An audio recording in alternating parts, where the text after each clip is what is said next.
Island Heritage Month. Our Tony Cabrera has a story of a Los Angeles. Mel Red Recana has served on the bench for more than 40 years. Every day he walks into his courtroom focused on fairness, order, and procedure. And I would say, good morning, ladies and gentlemen of the jury, counsel, and I proceed.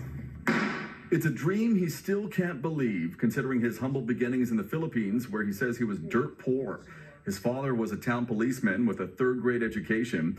It was him, though, who redirected Mel away from being an army general, even an actor. So my dad said, you know what, son? To be an actor, you've got to be good-looking or extremely ugly.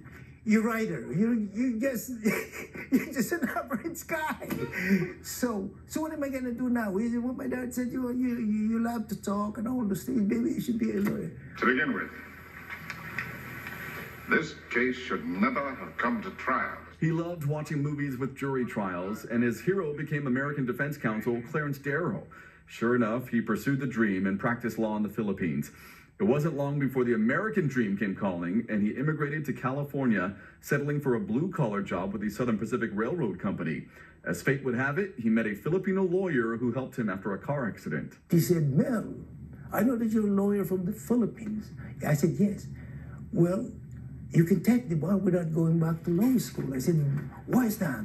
Well, because the Philippines is a common law jurisdiction country. In the mid-70s, Recana passed the bar exam and eventually landed as a deputy district attorney under DA John Vandekamp.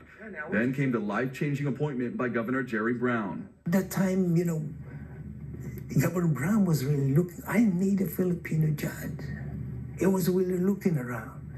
And I was there. I was minding my own business. There you go. On May 27th, 1981, Recana became the first Filipino-American judge in the country. He came down from Sacramento, went to MacArthur Park, and in the presence of Filipinos celebrating Independence Day, he swore me in. And get this, 34 years later, Governor Brown appointed Recana's son, Julian, as judge.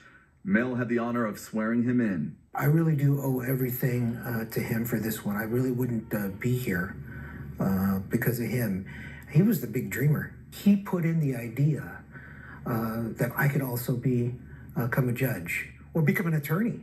I never thought I couldn't be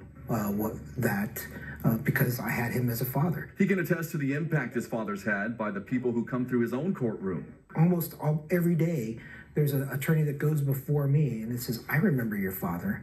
I know your father. He was so kind. He was so fair.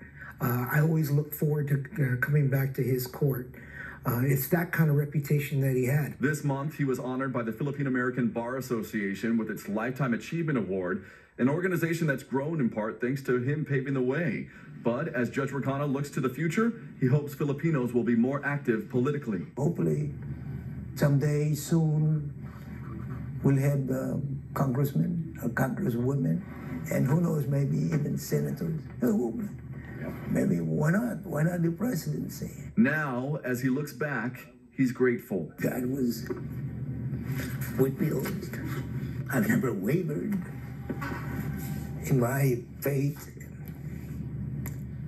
It was quite an adventure, really. One that he never took for granted. So still, to this day, when you hear all rise, yes, you're still affected. Yeah, I feel it in my heart, but my goodness. Tony Cabrera, ABC 7 Eyewitness News. Love that story. Yeah.